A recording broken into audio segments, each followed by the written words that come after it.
Alright, test 1, 2, 3. Okay, works. Cool. Let me see if the And I sound think it works. really, really. Okay, works. Okay, so I took to give full context of what I did. I watched the game. I took notes on the side, both of pick ban and timers on like important things. I'm gonna copy paste this in a text folder and I'll send it with the reply email if you like to look at it. Most of them are very basic. It's just stuff to get me going or like to remind me of what I want to talk about. It's not full on detail. I'll go like more detailed obviously when the plays come to be. Um, One thing that I wanted to go over first was the patch was played in 10.16 just after 10.15 patch. The biggest notice was that Volibear was a lot less picked. Now, generally, NA has been much slower to adapt to new patches. NA and Korea have traditionally been the slowest ones to adapt compared to the other big regions. So you could look at LPL, EU, LMS, um, even LCK is adapted generally faster than NA. So this is 10.16. This is an app or like it's a website that I use for game tracking. 10.16, I put only the major regions. Season 10 obviously, and this I just sorted it by presence. So Caitlyn was pretty much big banned throughout all of this time. Set, Ash, Twisted Fate. This is where I took all of these, the bottom part. This is global. And now if I choose only LCS Summer Playoffs, you see that Yashin had a higher prio, Set was still here, but the weird thing is that almost nobody like TF had a much smaller pick rate, Azir had a much higher pick rate, and Lucian was nowhere to be seen in this. Where on the other one you have Lucian that's high, TF that's high. Set is still up there. It's pretty much the same thing. Um, the one thing that was really weird in this series is that there was so much focus on, or in this series, in this game specifically, was that so much focus on Set versus Volibear. TSM got the better champion. It was Set. The reason between like 10.15 when Volibear was at 94% pick was the nerf that happened to his movement speed, so he can still technically be flex between jungle and top. However, he became just a worse jungler and he remained about the same power wise in top lane. So that's what would explain his drop from like 94% to how much is he here? Uh, 38. And obviously drop in the win rate. Azir wasn't yet nerfed, but it had a really bad win rate everywhere because the games just tend to be a lot faster. In NA, the games tend to be slower, however. Um, I'll go over that. Um, just see. Okay, so that's the only thing that I wanted to comment before I move into pick ban. Now, this is the pick ban that happened. As you can see it on stream, I just transposed it here. This is exactly the way it happened. There's a few weird things. My personal weird thing was Caitlyn, who was pick ban on blue side. TSM, the first two games versus GG, they were red side, and GG both times just first pick Caitlyn. Um, Mordekaiser being picked here, it's weird. Um, so there's a triple mid lane ban with like two bans that could also go on top lane. So Bjergsen and Broken Blade are the ones targeted. Looking at this big ban, my very first impression was that TSM was trying to give Broken Blade a really good matchup, which they ended up doing, which was really good. But the what I wanted to discuss was that there's a way probably for them to change these two could be a thing. Well, obviously you'll have to change a few champions around. Um, the main, actually I'll go over that after. This was the first situation where I'd say that TSM just forces GG to ban Caitlyn. Now, from playing in amateur leagues and doing draft for them, I understand that player preference comes to a thing, and I saw that Double Lift has never played. I'm trying to find where was the game. Double Lift has never played the Ashe this season. Sorry, not Ashe. Caitlyn. He has, well, sorry, he has 4 games, but were all losses. It was like pretty rough losses from what I see. So probably TSM just decided to go against playing the pick and ban champion, which I think in turn just made the draft a lot harder for them to win. But yeah, okay. So this my first suggestion. Do not ban Caitlyn. Force GG to ban Caitlyn. If you could ban Volibear, if you are worried about Volibear, or you could subtract it for a different ban. Now I was looking within a closers champion pool, and I couldn't find a better ban. To be fair, these are all the champions that he plays in playoffs. Said Graves, Lilia was really bad. I was thinking perhaps Lilia could be a good ban. But besides that, there's no other good ban in here for him. So you could either end up with having a free ban if you do not want to ban the Volibear, which I don't think you should, but you could probably just ban something else instead. Or on the other hand, uh, um, how to put it? Anyways, I'll just go straight into it. So normally, if you ban like this, TSM could still go with their first pick set. Now Gigi will have the choice between Ashe or Senna.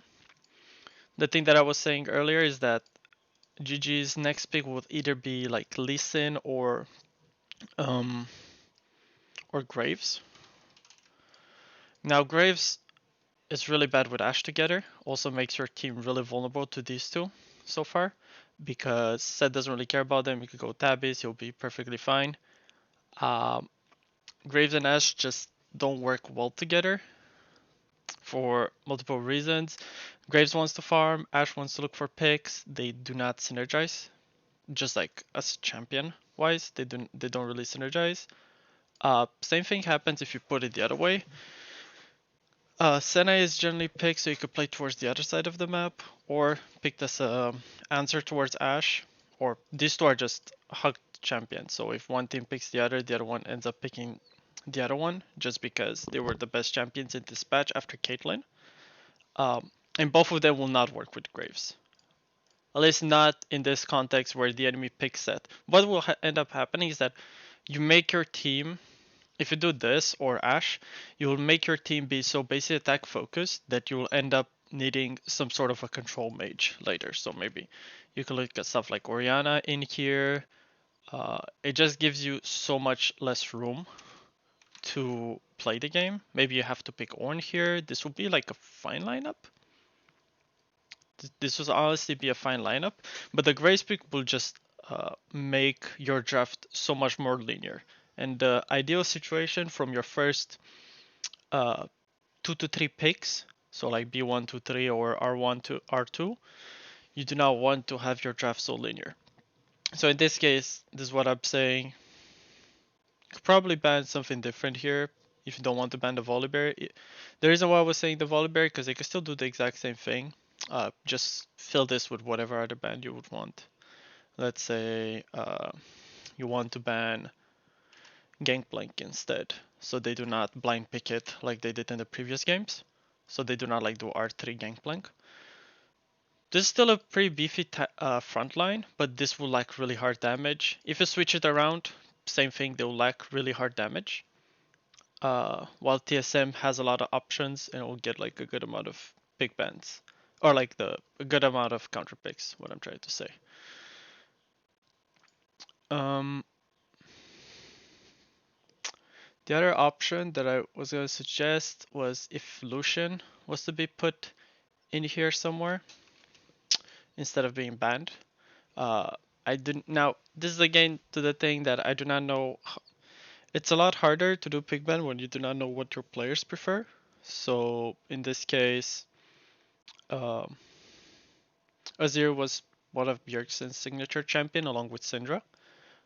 Syndra obviously does not fit well versus these two at first. You cannot press R on whoever is going to be shrouded, and Volibear is not an R target for Syndra, so it's a really bad blind pick here. Also, I think Syndra was in a really bad spot during the playoffs. The only reason she ended up being a champion during Worlds was because of the emergence of Lucian, so she was just a natural counter to him. Like, not a direct counter in the sense of like lane smashing, but she was the best control mage to be picked versus him. Um, but yeah, everything on the left side looks fine. Uh, Even if you do the Caitlyn ban, this is what they did. To comment on their draft, I think it was fine. The one thing that was really weird was the Mordekaiser pick here. It feels so. As we said, they banned like 3 mid laners plus two and a or like two halves for top lane. It makes all the sense for TSM to pick their mid laner here. And the best blind pick would have been either Lucian or Azir. So this slash Lucian. In that current meta that it was, Azir is probably still the best blind pick because he wasn't yet his attack speed wasn't yet nerfed, and almost anything that you pick into him will be like a good matchup for Azir, or at the very least handshakeable. So Azir is a really good blind pick here. Now this makes absolutely no sense to me. I understand like there's one Shen ban. There was just one ban that was directed at Hanser. So I never understood when I first watched the game live. Uh, it made no sense why this was picked here. You could just switch these two if you would like. Say if this is the situation they're prepared. So say if here they decided, okay, we want to pick Echo into Azir because they already pinched mid. It's a common strategy even like at amateur level where you pinch someone so you could pick a good matchup, or you could force him into a champion. Like say if he picked here Syndra, Echo will have the same effect. You can still plug in Echo in here. It would be really good. That's the main reason why they didn't ban Syndra here. Although Syndra was or still is one of Bjergsen's signature champions. Echo is a good matchup into Syndra. And then it's not for so much for the laning phase. He could counter her stun with his E, and then at the same time, once they get into side lane, Echo just has kill pressure and more like lane control. Because at this point, when you pick Echo, you're gonna want to 1-3-1 or 1-4 in a sense. But the moment they show the Mordekaiser here, it's really bizarre because they ended up banning still two top laners, which is fine because you want to protect the Mordekaiser pick, but they're anyways picking Echo here. So what is the point of this? Right? They should just be like this. And then let TSM ban top laners. You probably just blind pick support here if you like, or you could blind pick your top laner still in that case. Um, Normally what will happen in this case is, let's say Mordecai, well, say the bans are still yet to go, this will go towards top, this will go towards top. GG will probably just ban an arbitrary champion that's good against them. So say Shen is already banned, so that's already one that's out. You cannot ban any more mid laners because they're picks, you only have supports. So Bard could be actually a good ban here, because so far you have a 1-4-ish or 1-3 or whatever sort of thing. And what supports are going to be good into it? Bard is one. Everyone knows that Bioforce plays Bard. He ends up picking it later in this thing. Obviously, this is in hindsight. What else did they ban? What would you care to have Senna into Ashe? Bard is probably the only ban that you'll have to do. So let's see. So Bard goes here. TSM bans. Let's say they still ban the Gangplank. And then they're looking. The one thing that TSM cannot do here is if they pinch too much on the fourth pick here. So let's say they ban Ornn. Right? These are the two safe line picks on R4. Now, GG should never pick Mordekaiser here. They could probably just pick their support. Let's say, what was the most popular support in that patch? Like say like a Nautilus or well, if you're planning to like if you see these two bans, your last ban it's always reactive in this case. So because you're on red side, you're gonna have to blind pick something, but you ban one champion that's already good versus whatever you have, and then you could ban another one that will protect your blind pick. So say in this case, if we're looking to pick Nautilus, then you'll ban Morgana. They have a decently strong lane. They could probably still pick Karma here with Ashe. Makes a lot of sense. Strong four core, but now they're in a really awkward position with their B5. What champion would Broken Blade play at this point? Say if we look at the champions that he's played so far, he could he could blind pick the Camille. There's the Jax open though. His most played were Shen, Camille, Renekton. Renekton you'll probably not pick it in this case. Probably end up picking probably Camille or Chase.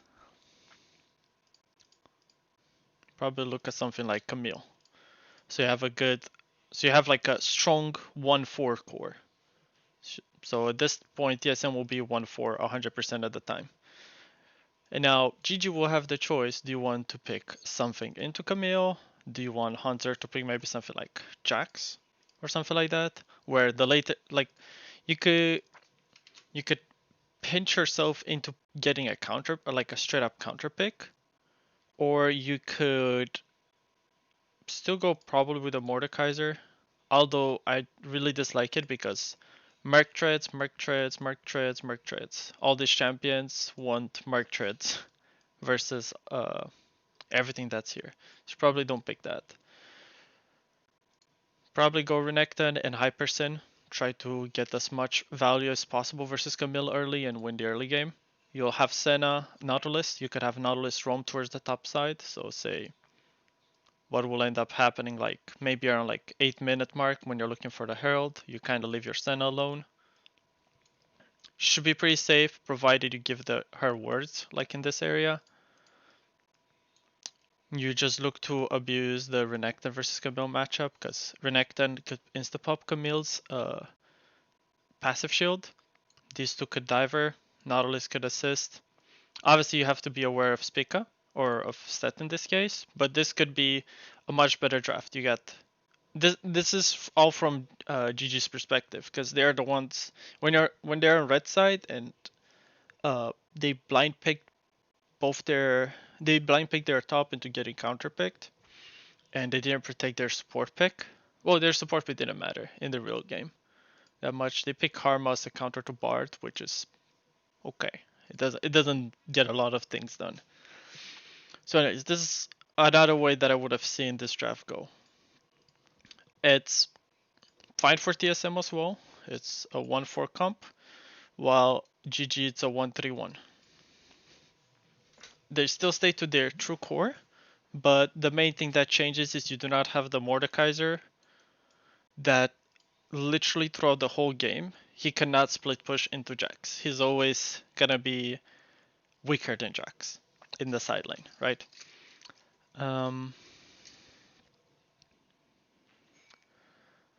Yeah, that was my biggest complaint for the draft for GG was just the Mordekaiser pick on R3, and then for TSM was just the Caitlyn pick, where I think you could do a lot more different things.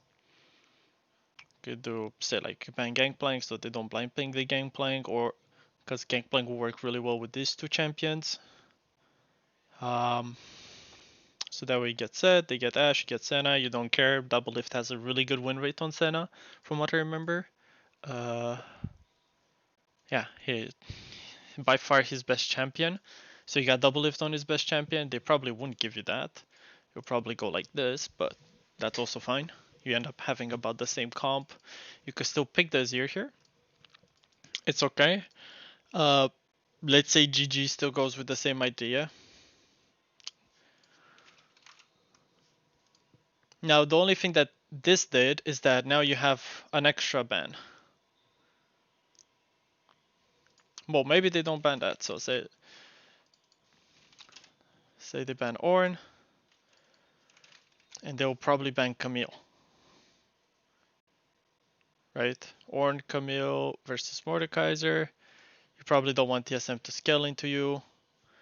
Then you still end up getting the Jax. It doesn't change a lot for this draft specifically because of the way GG did it. Because they end up blind picking their Mordekaiser anyways. Say Echo here. Karma last pick. Karma last pick was pretty bad as well. The only thing that this would do, it's in case they don't pick their Mordekaiser here, so say they actually switch like this.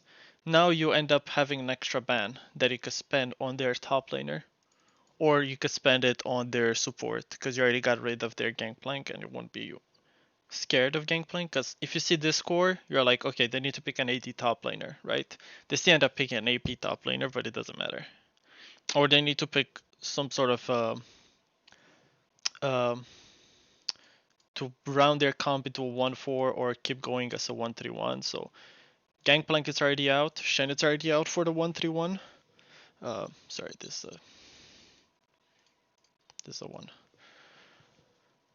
They're banning Ornn because they don't want you to blind pick something safe into them. Or I don't know why they blind pick Ornn, because TSM clearly was playing for Broken Blade for this set of bans. They wanted Broken Blade to have agency in the lane, so they blind so because Broken Blade has been probably their best performing member during the regular season. Bjergsen also was really good performing, but the big discrepancy was in the top lane, so like BB versus Hanser. I'd understand these two bans, you're trying to pinch GG into picking their top laner here, so maybe they'll pick Ornn here now. Now you can still ban Lucian, that TSM banned, and what else did they ban? They banned Morgana.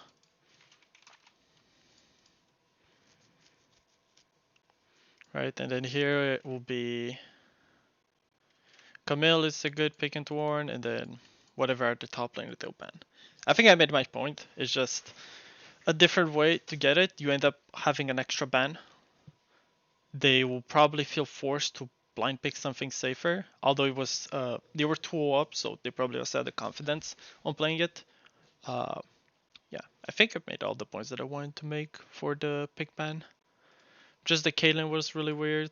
TSM obviously didn't want to play it, so that was the Caitlyn ban. But you could trick them into them banning it. Probably you don't want to do it on game 3, but I'm analyzing the game and the draft as if it's like game 1, game 2. If it's like not in context of TSM being with their backs against the wall. That's what I'm trying to do it to give it like us not out of context, but not as in the players feel pressured or whatever kind of excuse to make the draft look better. More of a direct of, hey, look, if you do not know who these two teams are and what's the score, do you think this draft is good? And this is definitely not good. I understand GG was going for whatever. They were trying to style or whatever, or Hunter was trying to win to play hard top lane, and then they pinched four top lane champions, and they didn't ban Jax for whatever reason. Anyway. Okay, so now to move into analyzing the teams. I'm gonna put this in order first.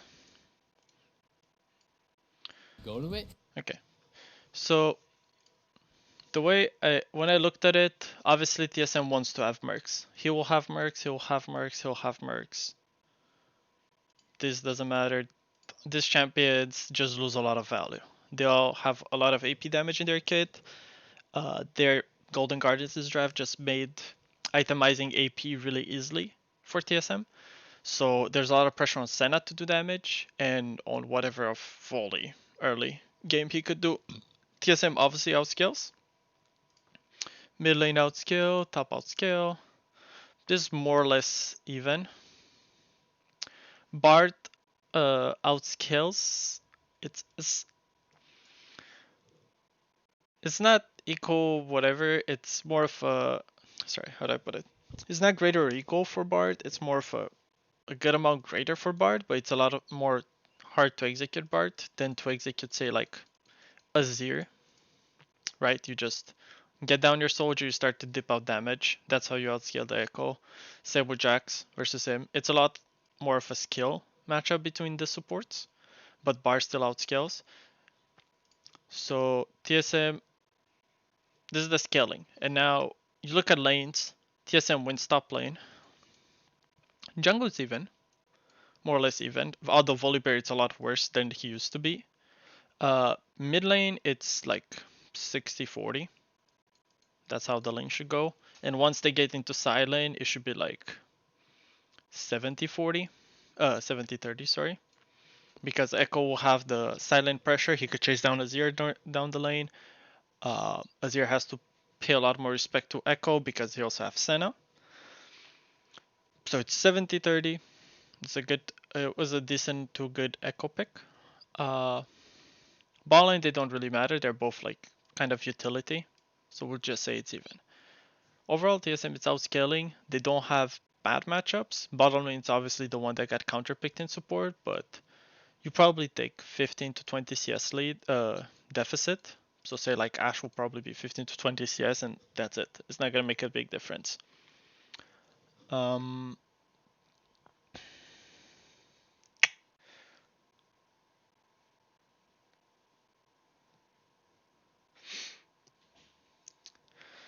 the one thing that I wanted to add as well, it's how the teams will play. So TSM wants to, oh shit, what the heck happened? Excuse my language. TSM wants to 1-4. Golden Guardians wants to 1-3-1. They want to drag Bjergsen into the side lane on Azir. Um, they want to be able to wave clear on top lane somehow, just to clear and keep the turrets alive. That's the only goal for Golden Guardians in the top lane matchup. The one thing that's really weird is that their 3 core it's really slippery, but they cannot make picks. They have Karma, Volibear, Senna, right? So they could disengage really easily, but it's really hard for them to look for picks. They do not have any hard CC on any member of their team. While for TSM, they have really good picks. So TSM won the draft. The only disadvantageous position it's a bit in bot lane, where you just take a bit of CS lead and then Ashe is still Ashe, you just use the arrow. And she'll scale once she gets to 2 to 3 items. And a bit in mid lane where Azir has a rougher matchup, but it doesn't really care that much. As long as as long as TSM is like within 2k gold of golden guardians by like 25ish minutes, more or less. Probably 20 to 25ish minutes, maybe like 20 to 23 will be like the accurate area. TSM just should win the game at that point. He will just Jax will just demolish Mordekaiser on the side. Azir will be able to just clear the waves instantly and not interact with Echo. Ashe will be a 2 to 3 items. Senna will also be like a 2 to 3 items. But Ashe and Bard will have a lot more utility than their bottom lane. And Set fits a lot more what TSM wants to do than Volibear. Not fit, sorry. He fits what TSM wants to do, but he's also gonna out usefulness Volibear, because the way the team fights will go, TSM will want to play front to back, while Golden Guardians will want to have flanks.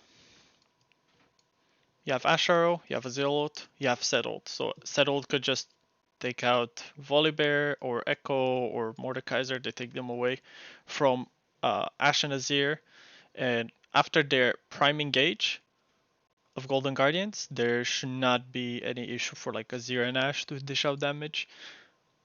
There's also the issue that Golden Guardians doesn't have any hard CC, so it's really hard for them to pick up fights. They definitely want to 1-3-1, but in this 1-3-1s, it's really hard for them to say like go for a dive. unless like a member of TSM will be highly overextended. They don't have any reliable CC on these champions. Sure, Mordekaiser could ult someone, but Jax probably be able to hold both of them off. His E could dodge the more it'll prevent Mordekaiser from proccing his passive, so a lot of damage will be like he'll buy a lot of time for TSM to do other stuff. And say um I didn't open oh no I did have it. Okay, sorry. Say in a case that the two top laners are on the side, and then you have say this was probably what will be Bjergsen's motion or Azir's motion. Shove, group, your core 4 it's a lot stronger than their core 4. Whereas Echo will have to push. You could try to siege to put a lot of pressure into them. So you could unlock turrets. But in the case of this happening, where they sent two people top to try to deal with Jax, and then they'll have four people here versus two people, TSM will be able to unlock turrets easily. Jax will be able to buy a lot of time and probably even survive most of the engages if he gets Mark Treads and his E that will just be able to dodge Volibear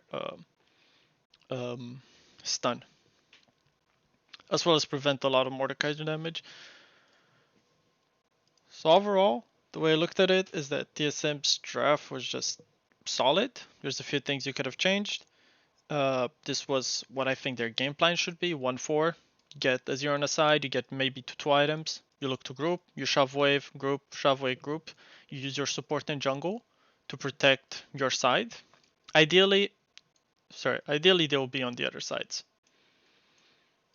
Depending on what objective is up. So say if they looking to play for Baron, Azir should be on the top side because he just wants to hit the wave and then rotate around and help his team with vision. This The thing is, whatever objective you want to play towards, or both teams agree that they want to play towards, say it's Baron or Elder, you want your your control mage to be on the lane that's closer to it. So say you obviously want your ADC to sit in mid, because that's where it belongs. Your support and jungle would generally play to have vision on this side of the map. So what that would do, it will mean that it's a lot safer for Azir or whoever your mid laner is to walk further up the lane. To insta clear the wave and then get away, let them clear the wave, and during that time to potentially push as their core 4, it's a lot stronger than the enemy's core 3, 3.5 if their mid laner will decide to roam around. Let me see if I missed anything. The only thing that I probably didn't mention was that as long as they never get flanked, they never lose front to back. That's TSM. GG's win con was 131, blitz as little as possible, and get bot top turret early to unlock Echo to go into a silent. That's another note that I put. It's you want to get to the point, you want to be the ones in the driver's seat. Say if you get bot or top turret, it doesn't really matter. You want as GG to put your support and ADC mid lane as soon as possible. So that way you could force the Azir on the side lane with Echo, where Echo will be at the advantage by just being a lot more mobile. He could shove, you could pressure him in, you could have your jungle and support play on this side to just like get Echo some vision. He'll always be the first one to clear the wave. Echo just insta clears the wave once he gets proto belt. And then he can rotate around. So what this will do will make TSM play a lot more back. Yeah. I think that's it. And the other note that I only had is that once at 6, Echo and Volibear should look to dive bot or top. Probably bot. It's a lot easier, but they have Ash Bart. Top is also hard to dive because they have Jax. Probably top will be the easier ones. Who knows? It's a lot down to execution at that point and how the lane stat goes and everything. The only other thing that I want to mention is that Golden Guardians value a lot more Herald in this game, or they should value a lot more the Herald. but they should try to not give the dragon, because every 5 minutes that the dragon will buy them, it'll mean that it's a lot more time for Azir, Ashe to reach their items, and it's only gonna get worse for top lane. Um, while if TSM say they do not get the dragon, but they trade it for the Herald without losing like any gold or a lot of like XP on either bot or top lane, the Herald just gives them like a nice buffer. Maybe they take down a full turret. If they get a mid turret, it's probably the best turret they could get with the Herald, but more on that later. Okay. And the only other thing I want to go before get actually into the game, should delete this. Sorry, I'm just trying to find it. But just for runes, the one thing I'm mostly I played mostly mid lane. However, I touched on all other roles. I got the diamond on all other roles, so I think I have a decent idea of how things were. I also played fives for a long period of time, as I said on my application. The thing that I wanted to mention is that I used to be a lot of a heavy little tempo Azir as well. Until I saw that Azir was actually played more without little tempo. Um, I'll just go back to show. I was just looking. I remember I was looking probably 10.15 it doesn't really matter. 10.15, 16, it's about the same. And then I got to see that, Little Tempo still picked a good amount, but most of the people will go, excuse me, it'll go like Comet. The two Comet runes are like what, 40%? I mean almost 50% here. Of the time, it was just better. It's a whole lot of a different playstyle, and I don't think Little Tempo is bad. I think it comes down to preference. I don't think in this game, because of how short the team fights will be, like yes, TSM wants to play front to back, but they also want to prevent Echo from roaming to the side lanes.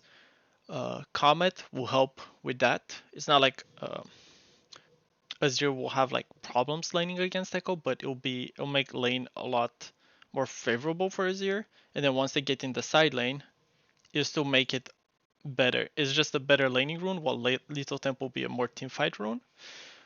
The enemy team wants 1-3-1 obviously, so team fights will be really short. Some team fights will be over before like TPs even arrive, so say like from Echo or Mordekaiser. So I think the Comet just has better value. Although I do believe it's just a question of preference. I think BDD at Worlds, he only played with Little Tempo, and he was probably the best Azir.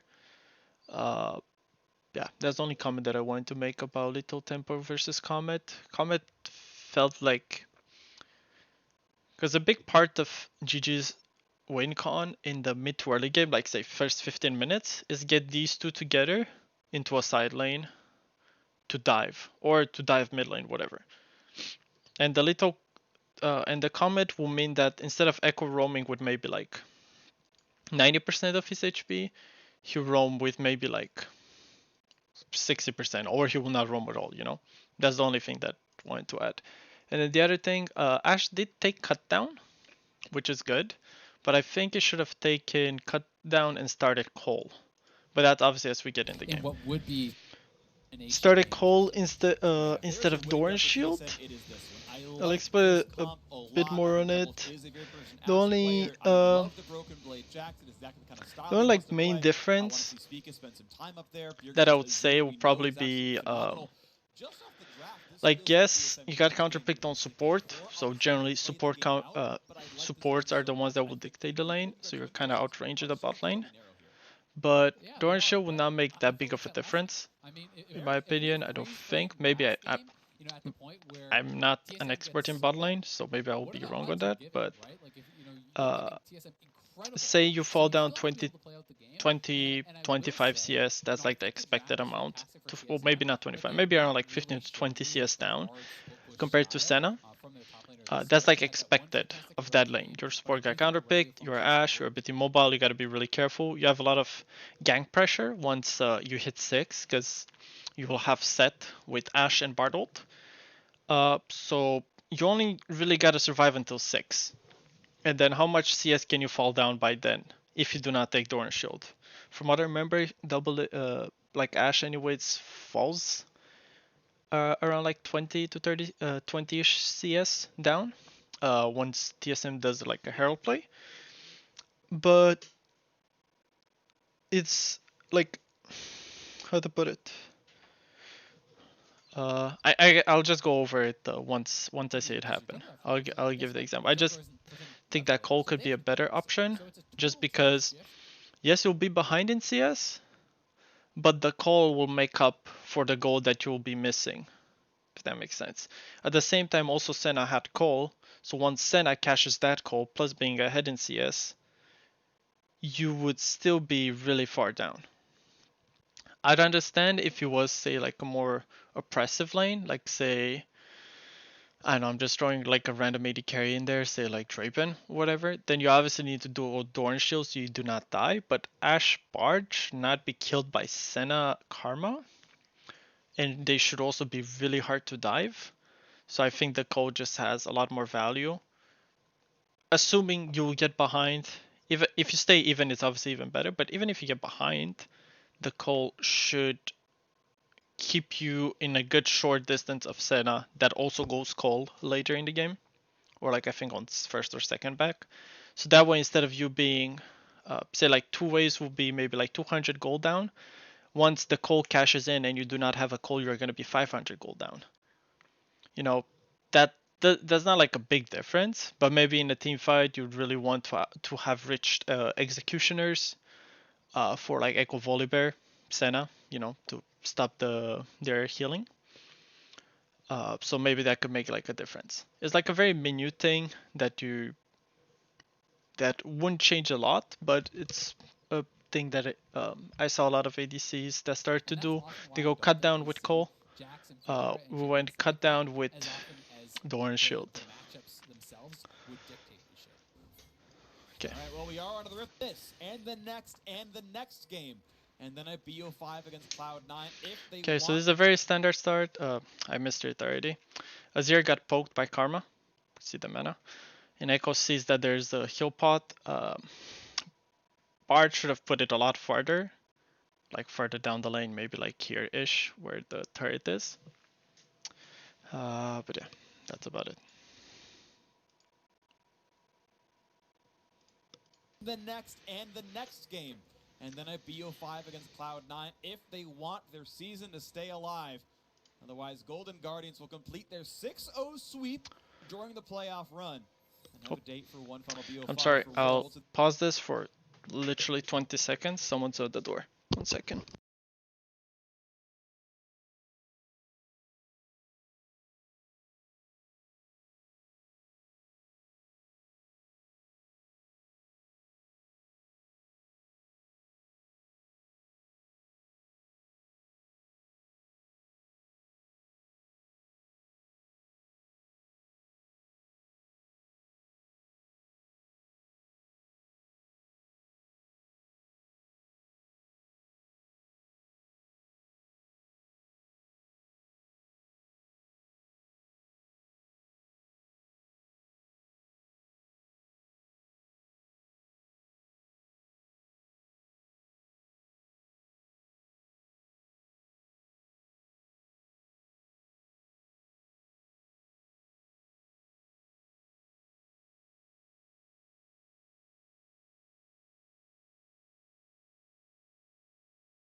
Okay, I'm back. I'm sorry for that. Let me just set up this. Okay, cool. And then, hey, maybe even farther along in the playoffs. Regardless, it's been a good showing. One thing that I saw the first time when I watched the game, it was a really good decision to go leashless from set, because you have a winning top lane matchup. Broken Blade decided that he wants to hold the wave, so then he's gonna slow push back towards him, which is just really good. You should abuse that whenever you can, especially if you have a leashless jungler.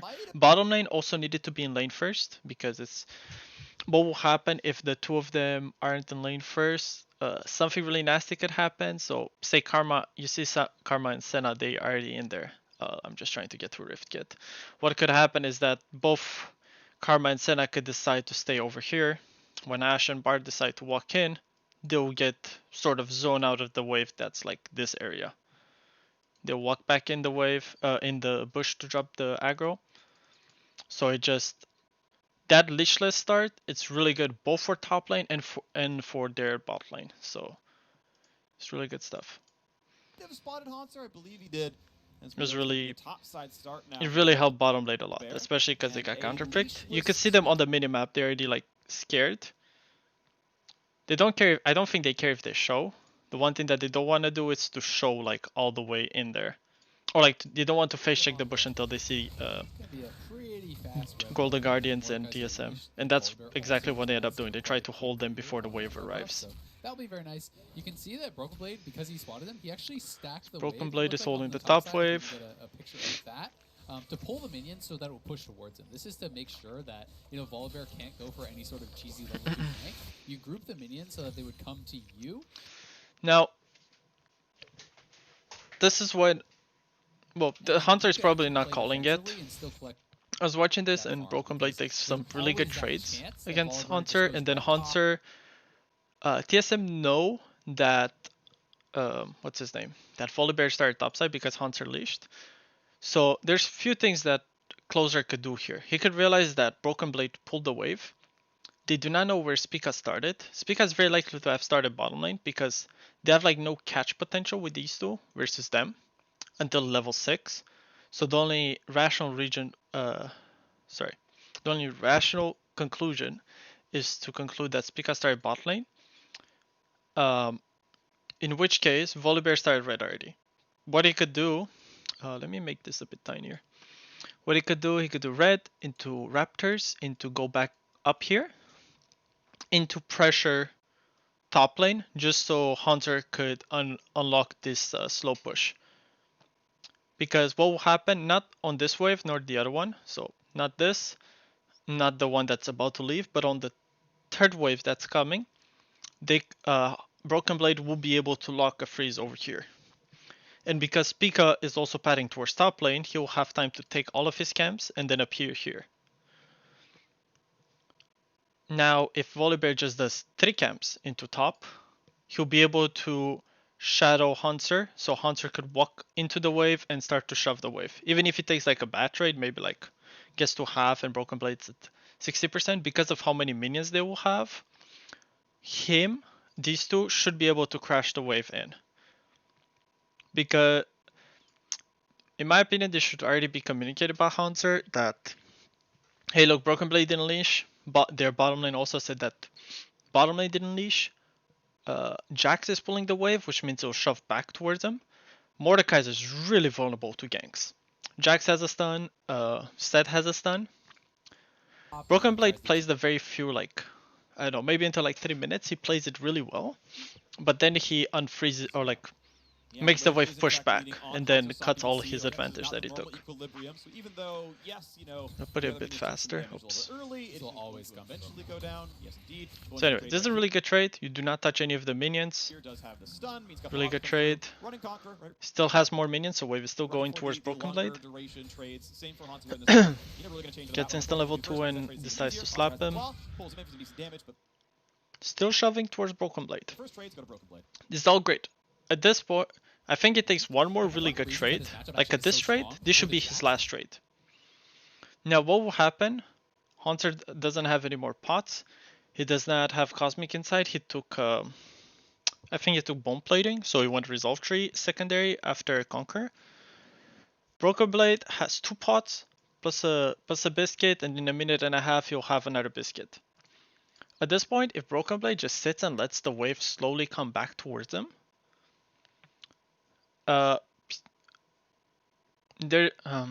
remember when I said that Volibear could have done these?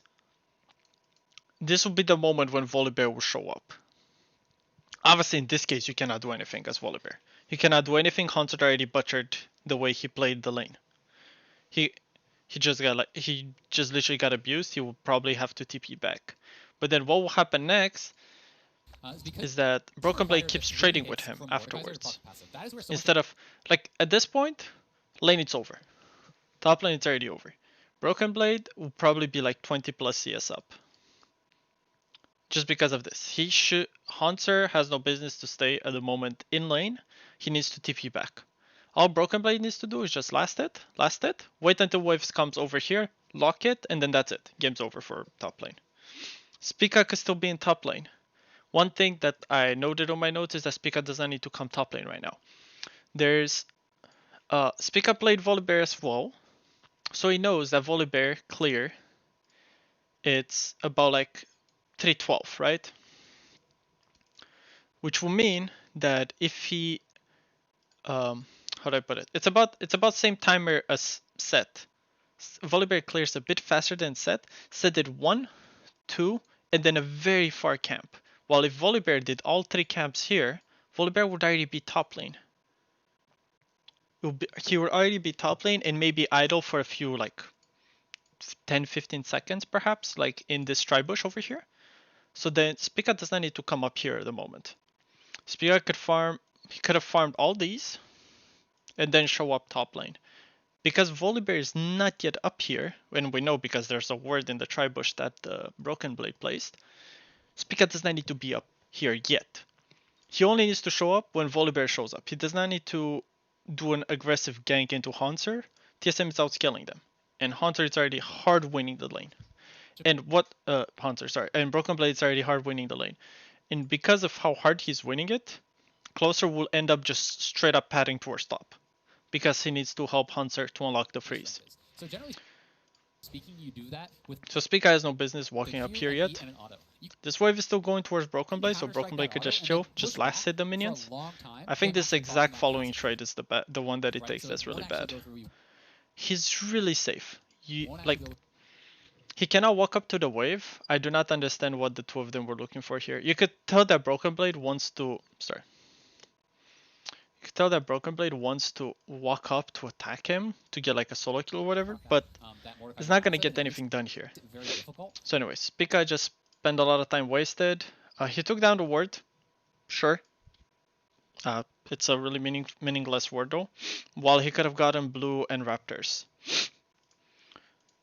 Someone also pings that Volibear is a blue side. Spica correctly realized that if Volibear is not here, that means he was just by his blue.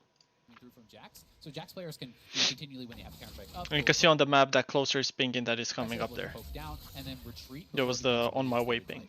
Right, because the guy's stunned, you can just like walk backwards, you're literally never in auto attack range. You can take 0 physical damage from the matchup if you play it around counterstrike the entire time. See Ponce can force something his way, but yeah, so far so Bjergsen is good. looking So for a the first potion cheater. through, the first corrupting staff, knock out a Broken Blade side. And sometime in here, this wave is still going towards Hunter. But this is the Hunter, sorry.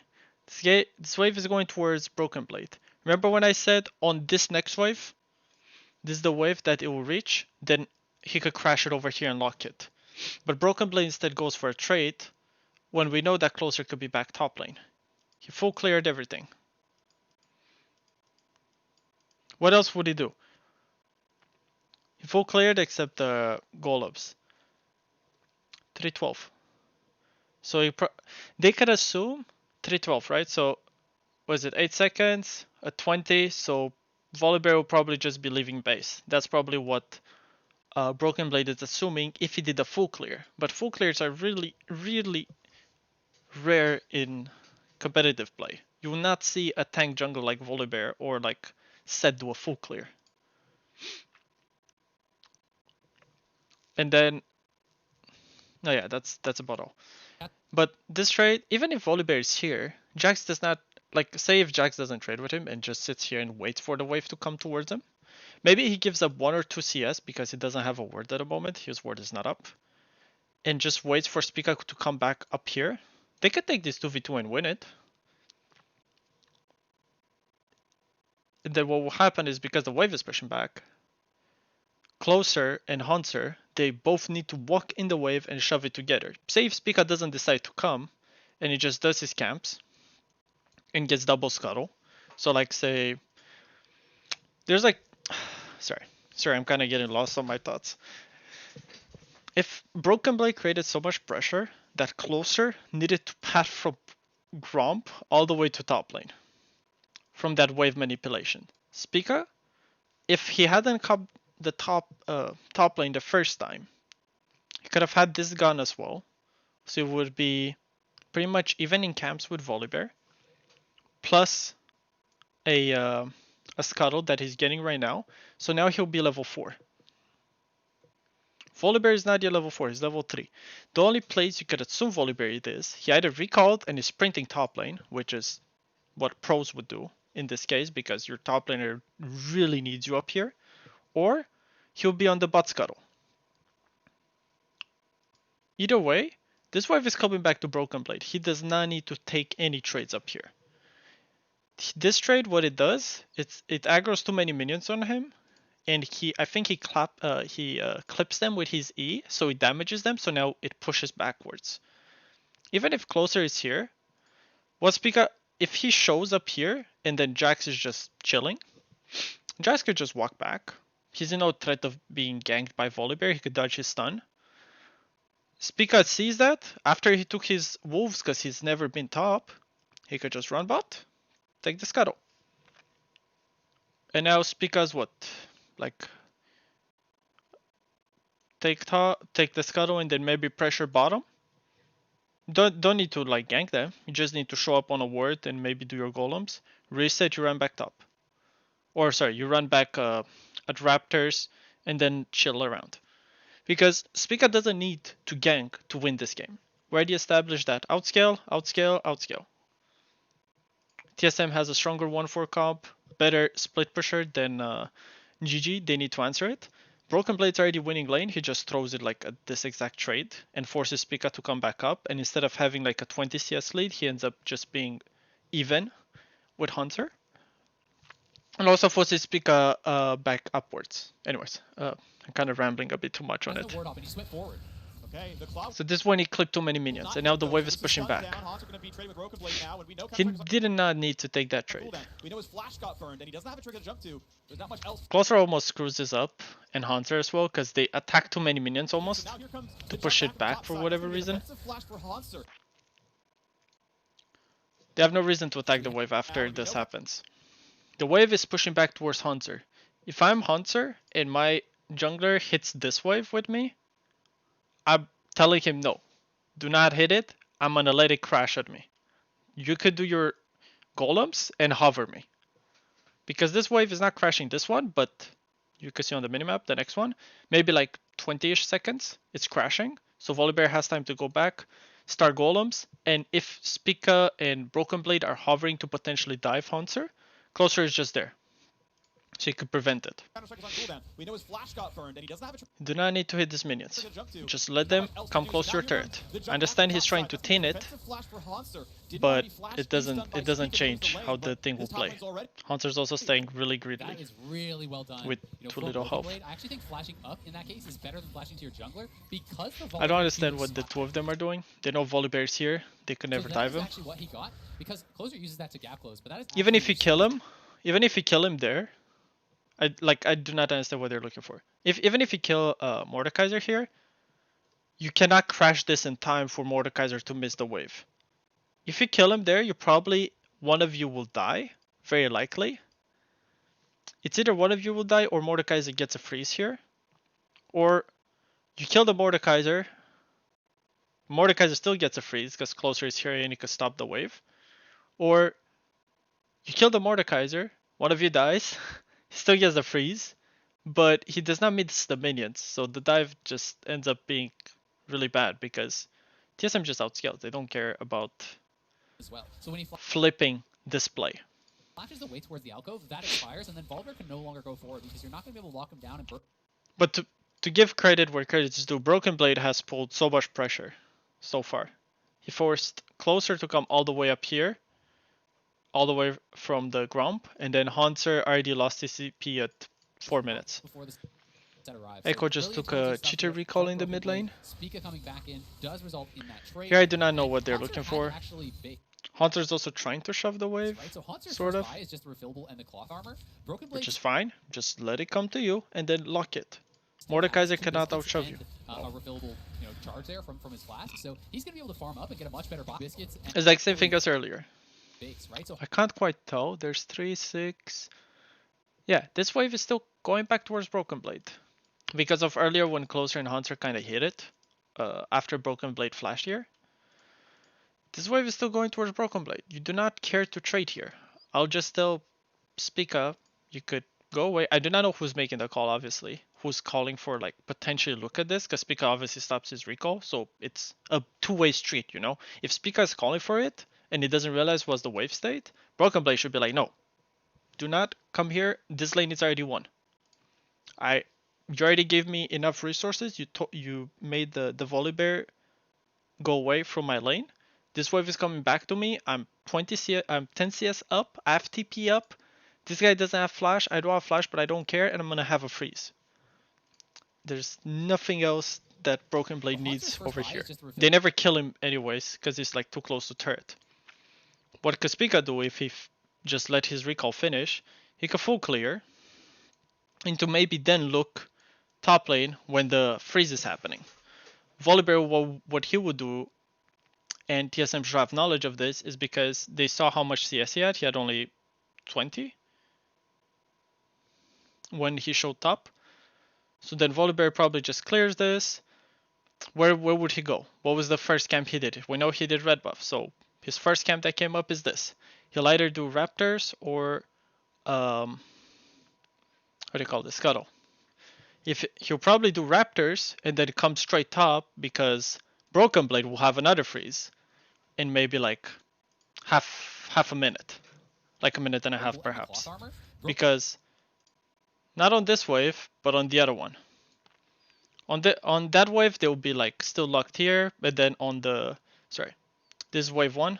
On wave 2 they'll be like locked in this area. And Broken Blade still has TP. He could take like a hard trade with Hunter if he wants over here just before wave 2 arrives.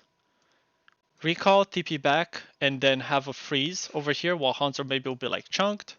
Broken Blade is just fresh off a recall and is hard chilling. Broken Blade still has 2 biscuits and a refillable, charge there from his flask, so he's gonna be able to farm up and get a much better buy. And now they're looking, flashing for a bit of the start. This was just really forced, didn't make any sense. Broken Blade almost dies, and now Hunter has like a really nice wave. yeah.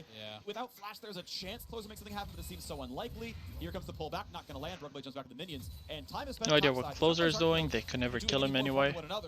But this is a farm lead to Broken Blade. But that was actually a horrible gank. I gotta be honest. I'll be fuming if I was Broken Blade. Like that forced gank, and maybe it's Broken Blade calling for it. I can't just put it purely on Spica, but it throws the lane against him. So it's actually going to equalize the farm. And now he has to TP back in instead of being able to just push in the wave. Just all Spica had to do is just walk in, reset the wave, and then Broken Blade bases and walks back the lane and has TP in instead because the wave is frozen off of that. This was the next play that's coming. What's gonna happen is that TSM is gonna try to gank. Now, GG should know this is about to happen. And they will know because both junglers were top lane. So where would they reset towards? Well, they'll reset towards either Raptors or down here.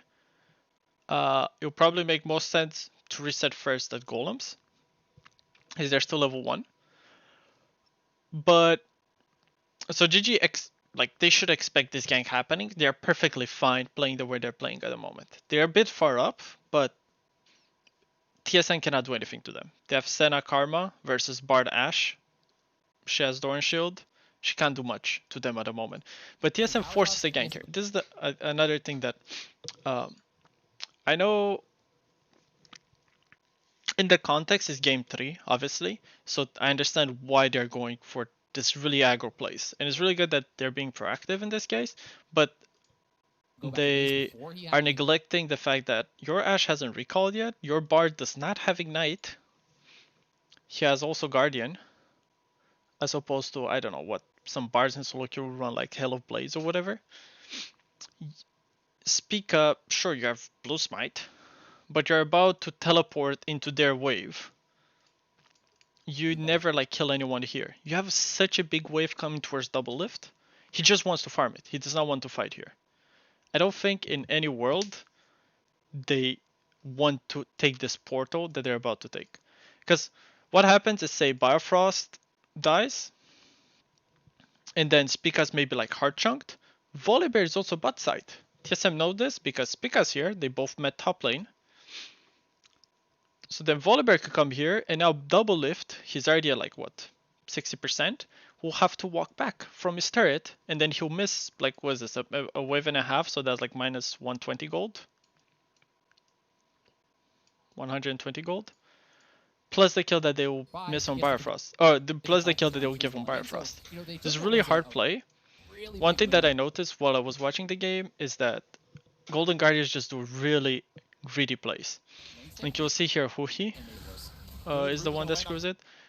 Obviously, as I said, the bar portal was bad. You should never be in this position. You do not have enough damage to kill anyone here. Double lift is freaking Huhi all this time.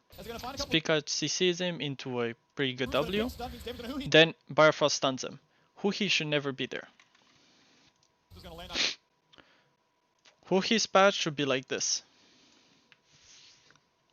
instead of like this. He's getting hit all this time by double lift. Also, because he ends up stepping in front of the minions, Bard stun is a thing. While if you go like this, Bard could never stun him. He's being really greedy. That was a really good heal from double lift, as he notices like what he was like here. Huhi was not yet in ignite range, and double lift healed just before Ignite was in like the kill range. So anyways, bad TSM gank ended up being good for them because Huki played it terribly. This is again not to like, obviously I'm not trying to bash on any player. It's just they're making like decisions that don't make sense with their comp. They want to scale. All set job should only be to match whatever Volibear does. You could track him, give wards for your team. You could, if you figure out where Volibear is gonna go, and you're just there to counter gank, you guys win pretty much everything.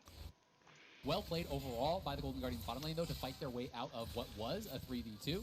So pretty nice stuff for them. We'll see how much of this farm double lift can grab, but it is going to be a Golden Guardians farm lead. Somewhat expected in the early phase. For Karma to definitely have the advantage. This is Ignite calling Karma, so very heavily itemizing and kind of setting up rather for that laning phase. He's also even going Darkseal, so that is really for the laning phase here from Huhi. He is trying to slam this lane. Went Spell Thieves, going Darkseal, so he's going to have a tremendous amount of mana regen. What happened top lane? I missed it. Golden Guardians. Remember from earlier when I said that Jax could have had the wave just pushed towards him?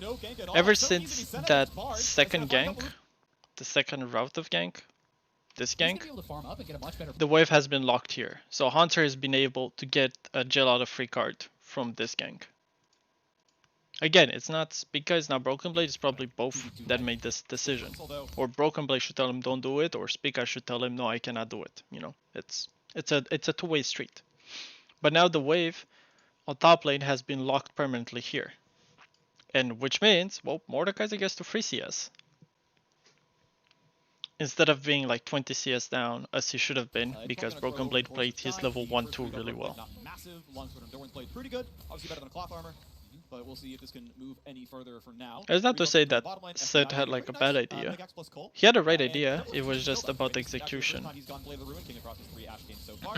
Saying, okay, you do have cleanse, we're not going to try to force the cleanse tax too much, we're just going to go for optimal team fight damage. And he has to, fight closer a lot, it's understandable. But again, there's a lot of shielding and healing, meaning he's hitting low health tanks who are getting the health back, and it can hurt your sustained DPS. Yep, having the Vamp Scepter for lane also can be pretty nice when you're playing against the Karma, who really is kind of dependent upon that poke to get control of the lanes. And as much as you're saying, TSM knows Volibear, it's above Azir. But if you're hitting that Mordekaiser, that Volibear, these games that are building up. Did Volibear never check that pink ward? I just realized. Well, he was right next to it. Oh, I'm just looking at the map, sorry. So Volibear never checked that bush for the ward, and I think the ward is what ended up making Bjergsen play towards the bot lane. Because Volibear is going to try to dive in, and then Bjergsen is just going to Shurima down into his red. That poke to get control of the lanes. And as much as you're saying low health targets, that could be problematic with play to Ruin King. But if you're hitting that Mordekaiser, that Volibear, these champions that are building up quite a lot of health when they are Sid knows that Volibear is top side, so he starts the dragon. That's a good call. So I think it's a pretty solid first. Bifrost and Double Lift And are I'm gonna be excited pretending to see nothing's where Blade happening. goes in face build. I am expecting Blade to Bjergsen first. is recalling mid That's so he could pretty TP a balanced dragon if standard anything these is days. happening. But They when finished the you have dragon that, real it's gonna be quick. the main question. You know, Triforce is the most. That's a really good sneak dragon by Spica. This all happened because of this ward. I think Bjergsen plays that. So that word combined to like closer trying to dive mid lane ended up giving TSM a free dragon. Now they should get out though, instantly. There you go. You got a dragon, get out, you got 5 minutes. You bought yourself 5 minutes. Is first to 6, but doesn't ult in for the fight. Maybe a possibility there, but everyone had flash. Spica goes back to full clearing. Regardless, as the wave is being pushed in. First plate at the bottom lane did go to the TSM duo, although Golden Guardian not pushing it back in, might be getting their own. We'll see if they want to stick around for this one. Seems likely, but they have no ward control. Spica is on Krugs, and fighting for this ward might be a little difficult. We know it's still going to be a 3-on-3. Level 6 for Biofrost, not the same for Huhi. Thankfully, Karma has an ult in the first few levels, and now a fight in the mid lane. Demonte getting a bit. They're fighting mid, they're fighting bot. For the health, but overall, Bjergsen not going to take damage and wins that trade overall. Equal in farm, but pushing Demonte out of the way. Nothing special is happening, he's just getting run down. They see Volibear mid, so Bjergsen decides against chasing. Jax was in lane so he couldn't collapse. Spica just continues to free farm, while Volibear is just, for like the past like minute, he's just sitting in bot lane. He's really looking for this bot lane dive. Like, just look at Volibear movement on the map. He's just sitting in the bot lane because he wanted first to look for a potential bot dive, but it's know that Spica is there, so it's really hard for him to do that. Now, what Double Lift does here, he pretends that Bifrost is still here, which is a really smart play, because Bifrost already recalled and he's running towards top. They already made this call after the dragon, because you could see Spica skipping red buff so he could run over here faster. And this, I mean, I don't know if they made it right as the dragon happened, but probably as Bjergsen pushed the Echo out of lane. So Bjergsen, Double Lift is tricking them here that Bifrost is still in lane, they don't know yet. You're thinking that perhaps, what GG is probably thinking is that Sett and Bard are in here. Or they're just waiting around, in which case this face check is really bad, but they assume probably not. They haven't seen Sett yet on the map. Jack started the Herald. So that will be very exciting to see if he can kind of, match. Overall, this is a really good Herald, I believe. They only lose like half a wave, a wave and a half of XP for Double Lift, so he loses like XP. Plus, how much did I put here? About a wave and a half, so that's about 120 gold. Plus a plate, so that's another 160, so that comes like 280, right? Plus the EXP. So there's obviously the idea of like when it's worth to do Herald, when it's not worth. This is not ideal, but this is about even, right? It's not good. Ideal situation is you got to crash this wave, your ADC recalls, and it's on the way back while you guys are doing Herald, right? Maybe you took a trade or something along those lines, and then you force them to back. Your ADC is the last one to back. Your Bard runs top. You guys do this. This is almost an even because each plate is 160, right? So then you get to the point of a Herald will give you 320 gold, right? But it doesn't give you XP. But if you crash the turret, it's gonna give you 320 plus the 500 gold. That like gets divided up among people. I'm just gonna say this is the total. So then it'll be 820. So this will be a really good trade. But the issue is the only turret that's low, it's the bot lane turret, which is a 4 plates. It's really close to 14 minutes. Their bottom lane is probably gonna reset right now.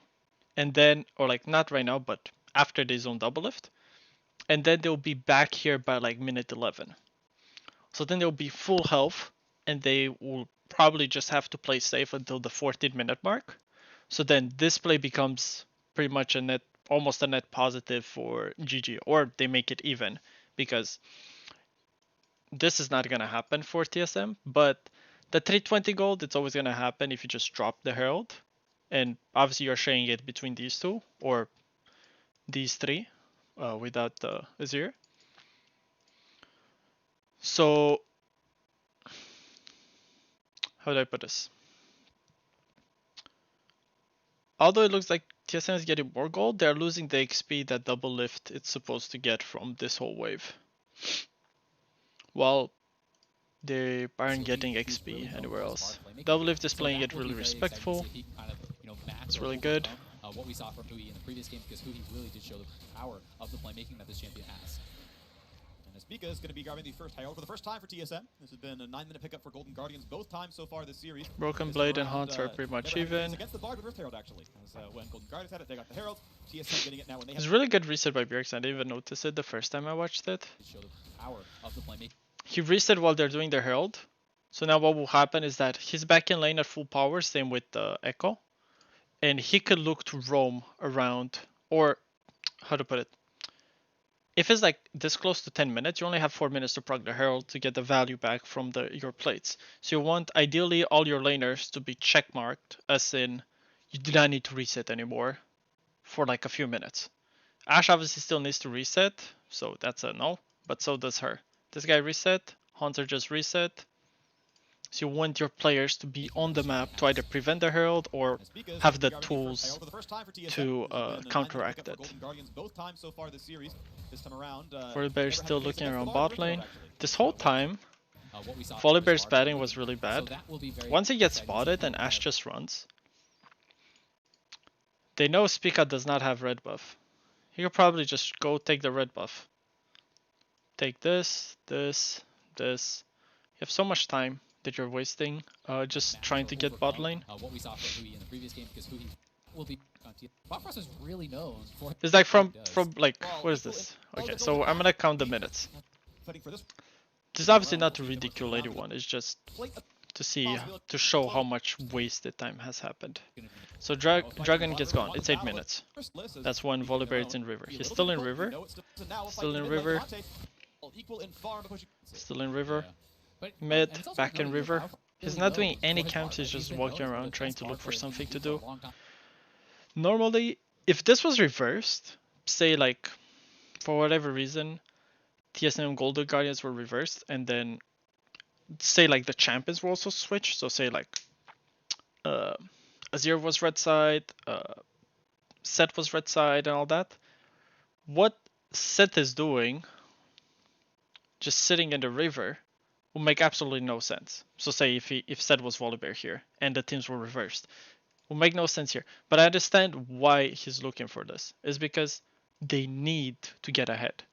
Remember I said that if they get like about within like 2k gold, so say like for whatever reason they're 15k, while TSM is still at 13k at like 20-minute mark, they would lose this game. They need to get a lot more ahead. So I understand why he's doing this. It's just, he should understand that nothing is gonna happen. He should go get his camps. Get your camps reset. Once you get level 9 on Volibear, or once you get level 9 on jungle, you get more XP from your jungle camps. Take his red buff. You know he's not on red buff. Or like he hasn't done red buff yet, because he will show up on a word. You could do so many more things. I understand that they're really trying to get double lift behind here, but nothing's happening. Double lift is just playing it respectfully. He gives up a wave and a half, and then that's it. But they're just wasting a lot of time. Hunter does really good. He's gonna go take the golems to reset the camp, so when Volibear goes back top, he gets more XP from it. This time around, never having to face against the Bard with Rift Herald, actually. But I spent like about a minute and 40 seconds trying to look for this bot play. Bard had time to go to Herald and then come back bot. And now they're trying to zone them while Spica is here. What's this? 956? So this goes back to what the teams want to do. Does TSM want to fight here? I don't think. They don't care about fighting here. Do they have the damage to kill them? Perhaps. Spica's probably their most damage right now. They have good cash potential, yeah, but they don't have TP. The enemy they know that the enemy top probably is not TP yet if they time it correctly. But this Bartle doesn't do anything. Wait, what happened? Why is this transparent?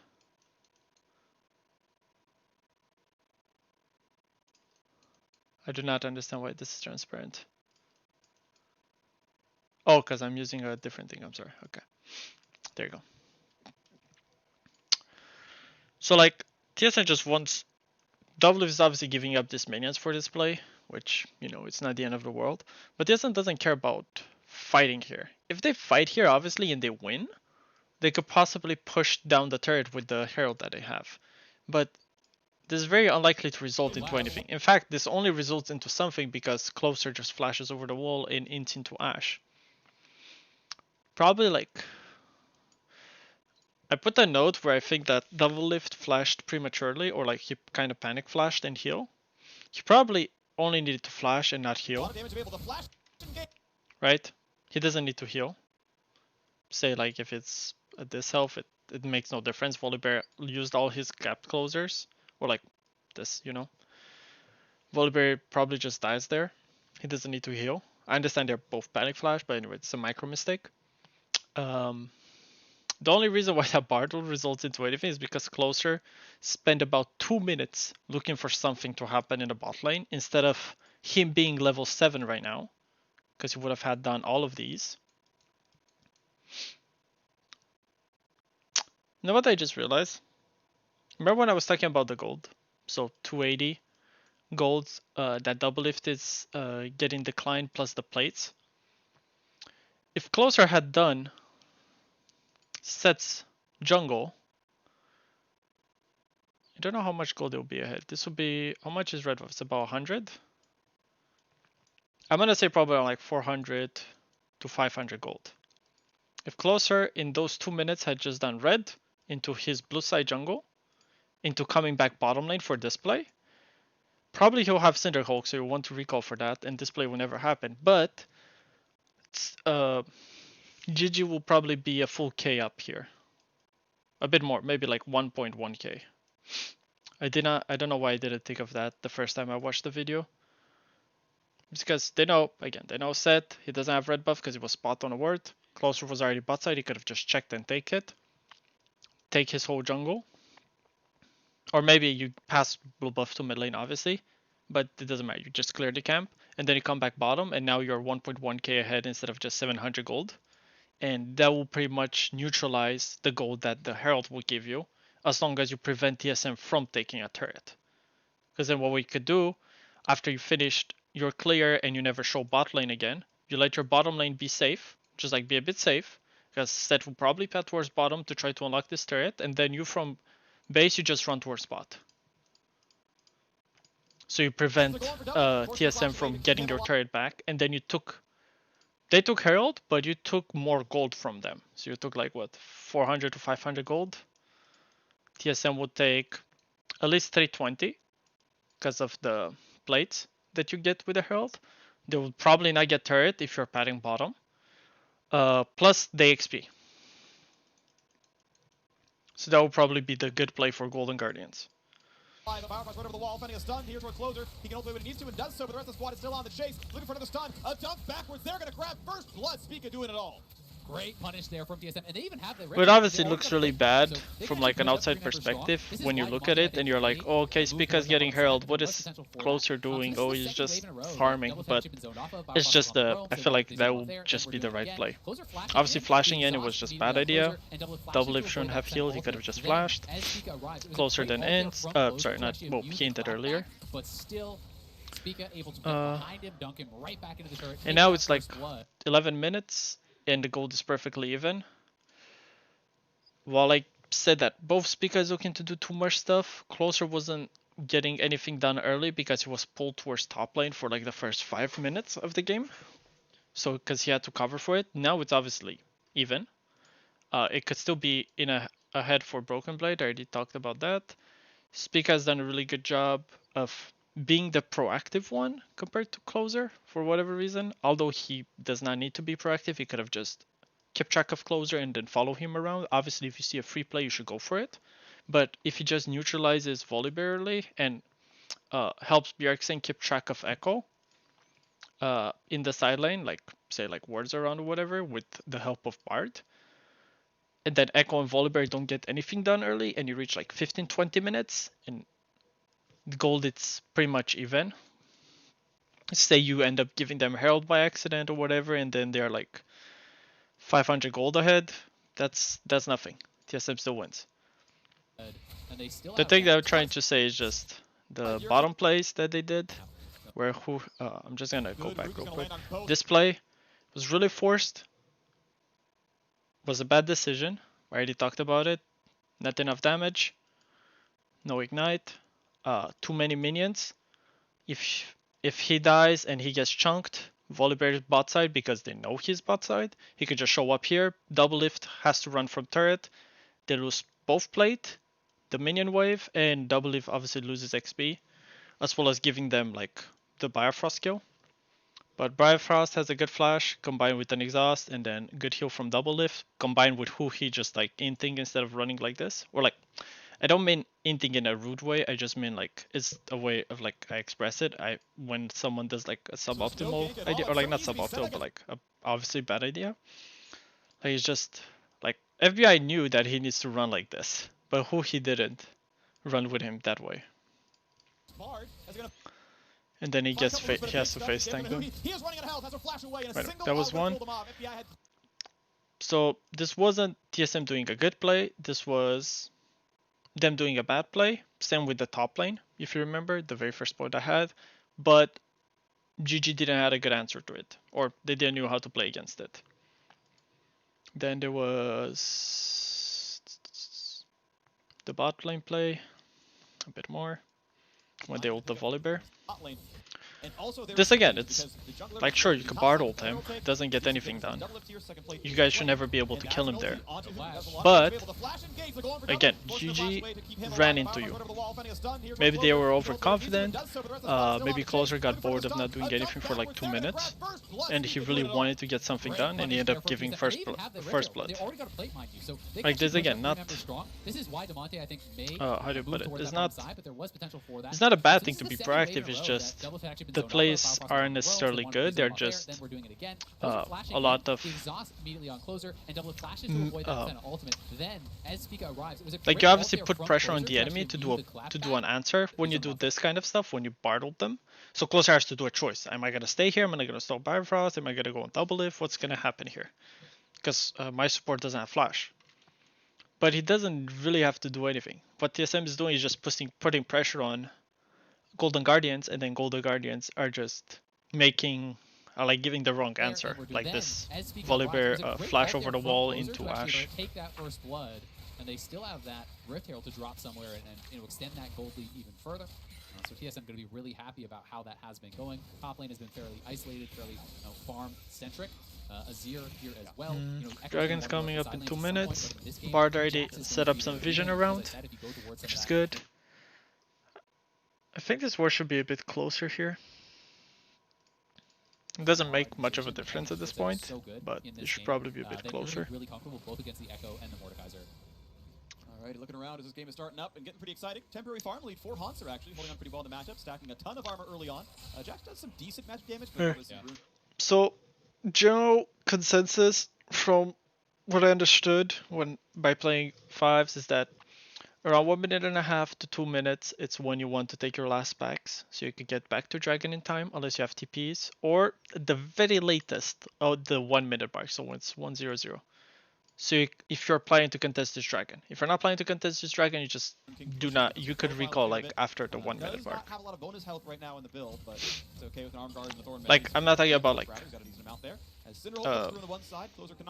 how do you call it, like a player deciding not to, but that's the team. If you see one member of their team recalling after, they generally just give it.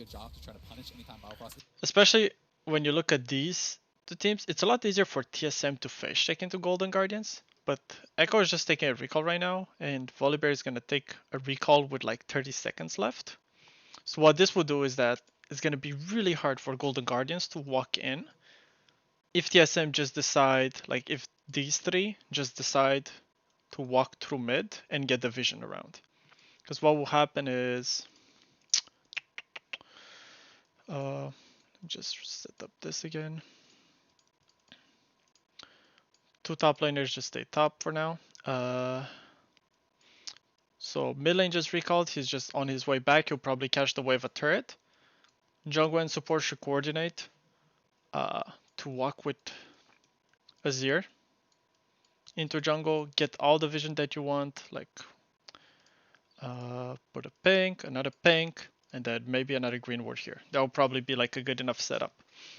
Or even if you can, you could put it further. That's even better. Uh,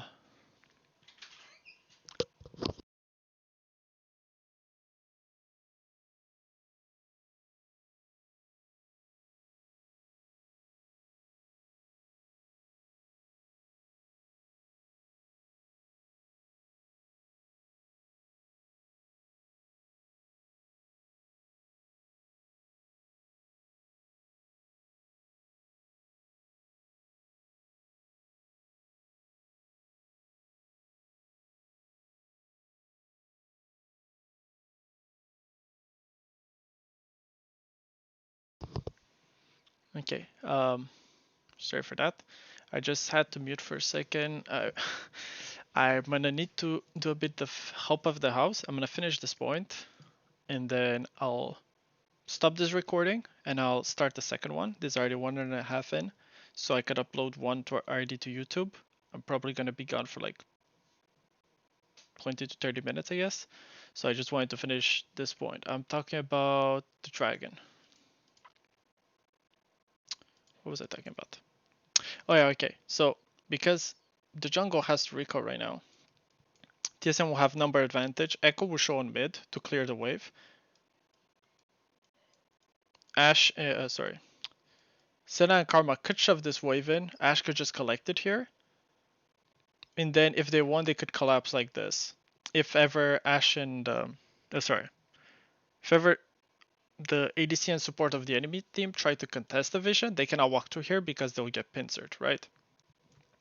Plus they have Bard and Ashe, so it's a lot harder. So they'll have to walk back and concede this whole vision. And now you'll have a Volibear, a Senna, and a Karma, and it's really hard for them to face check in here. You have Azir, you have Bart, you have Set, you have Ashe. You have so much zone control. Ideally, you play towards mid lane, because what this would do is that, sure, Echo could maybe try to flank you, but you don't really care about that. You could have Ashe ult him, you could have Bart ult him, you have like guaranteed system to lock him in place and kill him. So don't really care about Echo. And if they come through here to coordinate their attack, all of you just kite towards mid. And then if he ends up in a standoff, that's just great. Because you want to play front to back with Ashe and Azir. The other option is you could play towards bot, but what will happen if you play towards bot? The enemy could be like, you know what, we don't care about your dragon, we'll just run mid. Support and AD and jungle will kind of zone you, and then you'll use your mid turret, which is the most important turret on the map. That's like the dragon standoff. I'm gonna go back into it on the next video, or like on part 2 rather. For now, I really gotta go. But yeah, I'm gonna stop it now, and then I'll pick up over here.